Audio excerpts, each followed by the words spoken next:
Today I'd like to share with you a little bit of what's emerging at the General Conference 61 session. And we as Seventh-day Adventists, we should pay attention to what is happening there because it is very important for us in the last days. We are noticing and witnessing the tyrannical dictatorship of the delegates and Ted Wilson over the members of the church. Friends, we are living in the last days and we are noticing, we are seeing how the government and the New World Order is inside the church, and the leaders of the church are being run by the Roman Catholics, the Jesuits. So we are noticing how they are not doing traditional vote, but anonymous voting inside there, selecting people to carry out the works of the devil, the New World Order. It is not genuine what is transpiring inside the General Conference session right now. What is taking place there? They are selecting people for who they want to carry out their dirty works with Satan, the Vatican, and the New World Order. My friends, they have called for a second on the General Conference stand on inoculation, and Ted Wilson stepped in and shut down everything in order to leave the position as it stands at this moment. Friends, notice in the video how Ted Wilson, a Jesuit or highly influenced by the Jesuit in order to carry out the process. All of what is transpiring, so many people are dying, suffering, losing their job because of the General Conference stand on this position. And friends, so many people are out of work, so many people are displaced because of the General Conference stand on this position, on inoculation. And yet the lying Ted Wilson, in front of everyone, lying to the public, lying to the members, even the delegates, lying and saying that they never mandated this stuff. Well, it's a lie, my friends. Everyone who worked for the General Conference must take Babylon's poison. They must take it. It was mandated by the General Conference. Yet the lying Ted Wilson and the delegates are saying it's a matter of conscience. No, it is not. They are lying to us. And friends, notice in the video how Ted Wilson has taken control of it. You're seeing total demons inside there.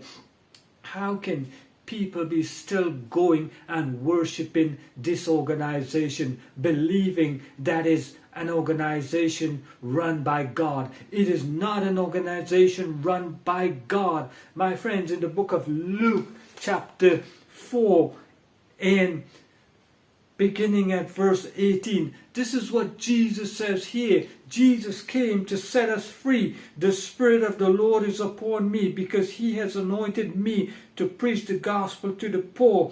He has sent me to heal the brokenhearted, to proclaim liberty to the captives and recovery of sight to the blind, to set at liberty those who are oppressed by the General Conference, in bondage to the General Conference, to proclaim the acceptable year of the Lord. And now is the acceptable time of the Lord because Jesus is soon to come. So people are in oppression and in bondage to the General Conference. My friends, it's time to get out of that place because it is run by Satan. Listen to this here, my friends.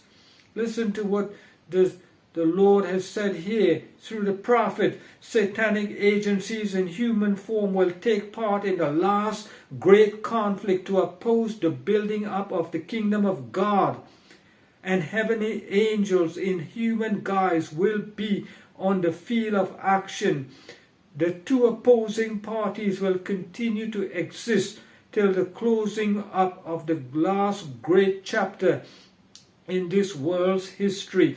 That's in Review and Herald, August 5th, 1909. Friends, we're here at the end of this world, and if you still believe that the General Conference is led by God, it is not led by God. It is run by the devil, Satan himself. There's no moral inside there, no genuinity inside there. People are being selected inside there to work with Rome. Look, it says here, these men should stand in a sacred place to be as the voice of God to the people, as we once believed the General Conference to be. That is past. The General Conference is no longer the voice of God. That is in Last Day Event, page 50, paragraph 4. As for the voice of the General Conference, there is no voice from God through that body that is reliable. No, my friends, there is no voice there. The General Conference has been taken over a long time by the devil. It is run by Jesuits. You go there and support them with your friends. Get out of that place. The church is in a Laodicean state. The presence of Christ is not in her midst. Friends, you ought to get out of that place. Christ is not inside there. You are seeing how right now, how the dishonesty of the leaders and lying blatantly in front of the members.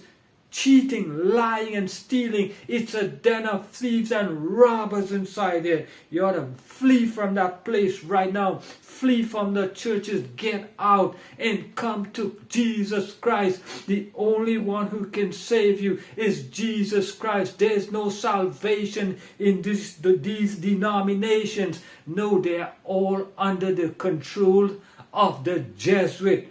The Jesuits are controlling all of them. Many a star that we have admired for its brilliance will then go out in darkness. Friends, we're witnessing hundreds of them are going out in darkness.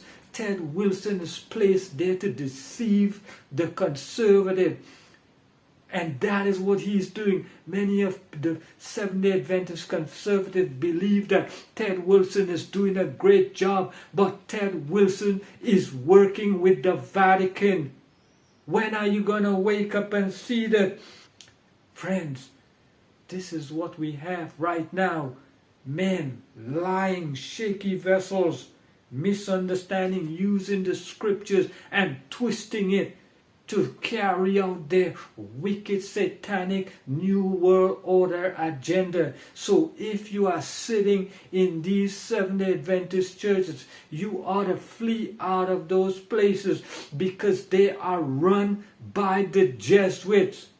Yes, and they lie to you all the time, stealing your money. It's a den of thieves and robbers. You ought to get out of that place, flee from it as fast as you can. Men whom he has greatly honored will, in the closing scenes of this earth history, pattern after ancient Israel, a departure from the great principles Christ has laid down in his teachings, a working out of human projects, using the scriptures to justify a wrong course of action under the perverse working of Lucifer, will confirm men in misunderstanding, and the truth that they need to keep them from wrong practices will leak out of the soul like water from a leaky vessels. Friends, we are here. This is it. It's time to wake up and see the evil that is going on within your own church, within the organization, and turn to Jesus Christ. There's no salvation there. The General Conference is not the voice of God no more. God is not leading the General Conference. They are selecting people inside there right now to carry out Roman Catholics' agenda right now. Ted Wilson selected again to carry out Roman Catholic agenda. Guillaume Diop was selected. Do you really believe that those men use the traditional voting system to vote these men in? These men were selected by the cabal sitting at the back. When you're gonna wake up and see this? This is not true. These men are not voted in, but selected by the cabals, by the Jesuits behind the scenes. Friends, wake up.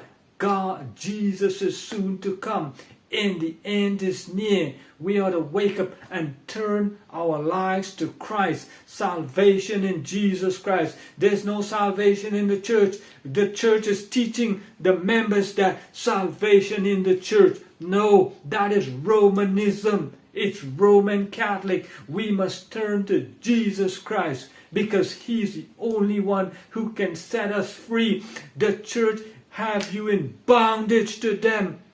Yes, but Jesus says here that was in the days of Jesus Christ. The church, the Jewish people, they were in bondage to the synagogue, and Jesus says, I come to set you free because you are in bondage to the Jewish synagogue. You are in bondage to sin, and you are in oppression from the church leaders. And that is how it is today. As it was then, so it is today. We must turn to Jesus. He will set us free. Jesus will give us liberty. There's no liberty inside that place in the General Conference. It's all taken over. Long time ago, it has been taken over. But you can see clearly now who is running it. You can see the dictating and dictatorship of the leaders inside there. My friends, wake up. The Lord bless you and keep you. COVID has caused a lot of problems in our church, and it's caused a lot of problems for our members. I would like to propose that we discuss the position that the church has taken on the vaccines, specifically related to the statements of 2015 and 2021. Because of these positions that the church has taken, many people have suffered. I have a document that was signed by 25,000 Seventh-day Adventists in 138 countries, by 1,929 pastors, and by 4,164 medical professionals. And they are asking that we reconsider our stance on vaccination.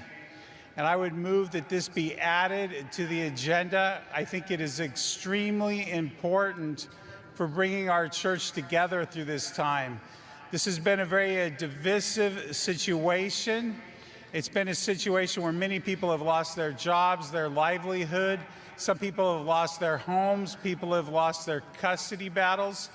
And a lot of it is due to the fact that they're not able to assert their sincerely religious held beliefs because of the position in the church.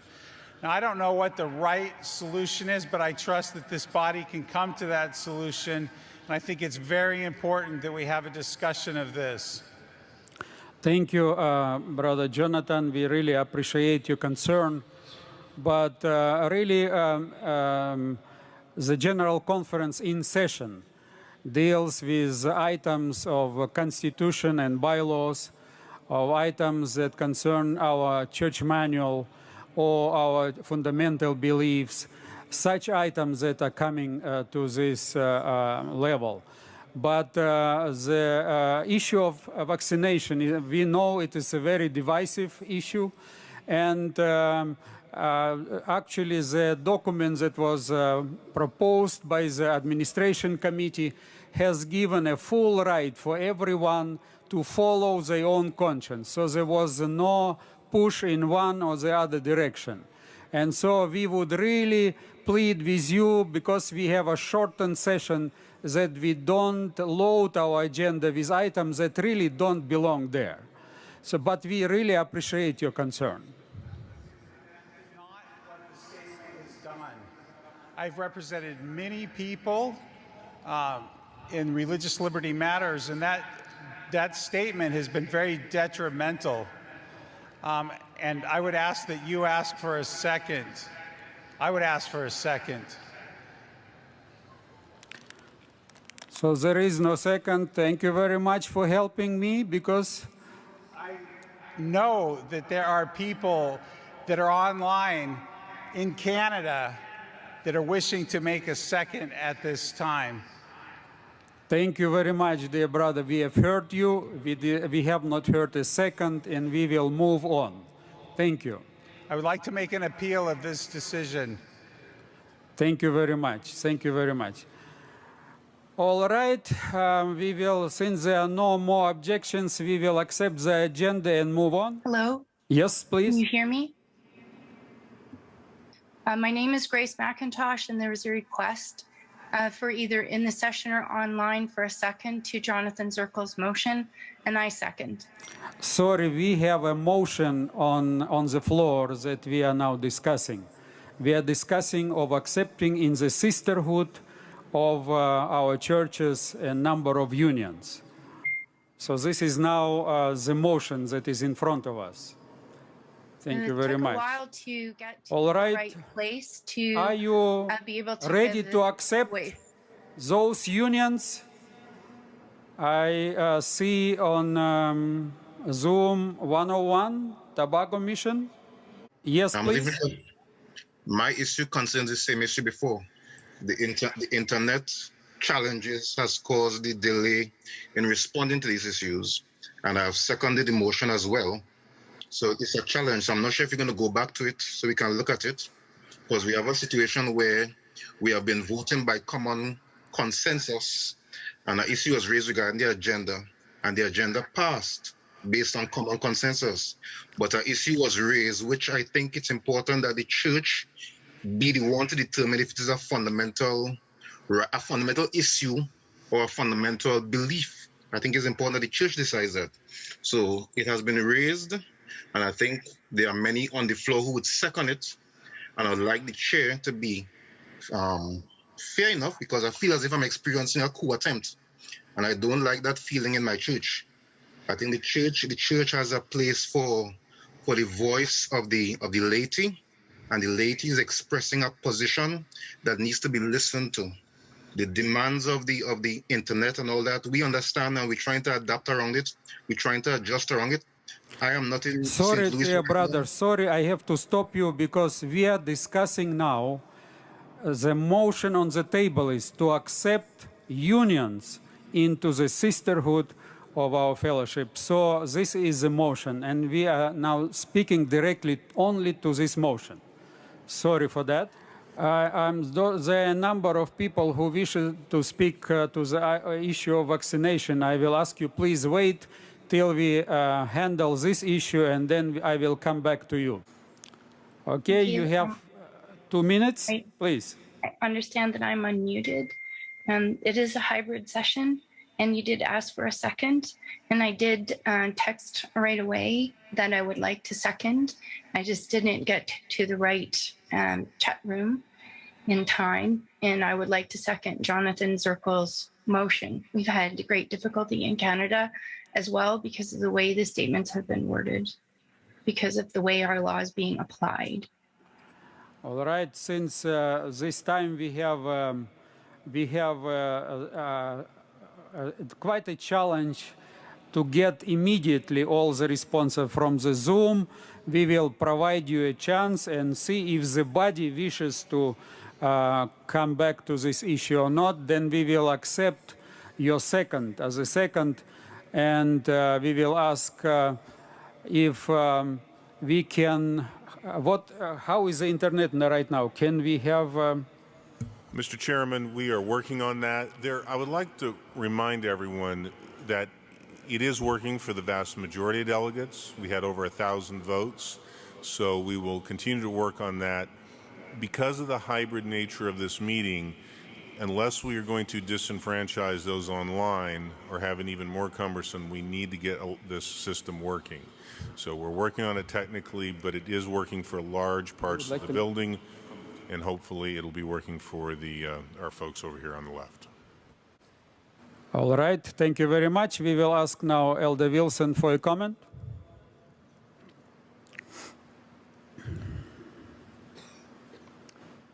My dear delegates and friends on site and online, in reference to the issue that has been brought up by a delegate regarding vaccinations, since it has been seconded, it is fair enough for us to vote on that.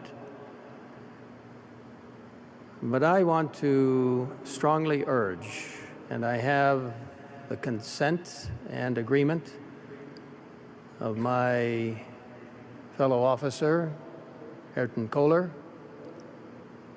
my other fellow officer, Paul Douglas, that we stand united in asking this body not to put that issue on the agenda, for the reasons that have already been enunciated by our chair. First of all, it is not a Constitution and bylaws item. Secondly, it is not a church manual item. Thirdly, it is not a fundamental belief item.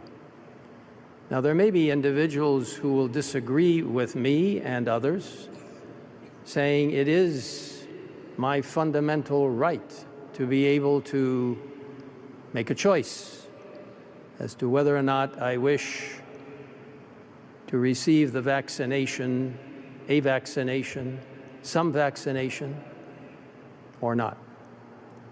And the General Conference has very much stood on the position that everyone should make their own decision.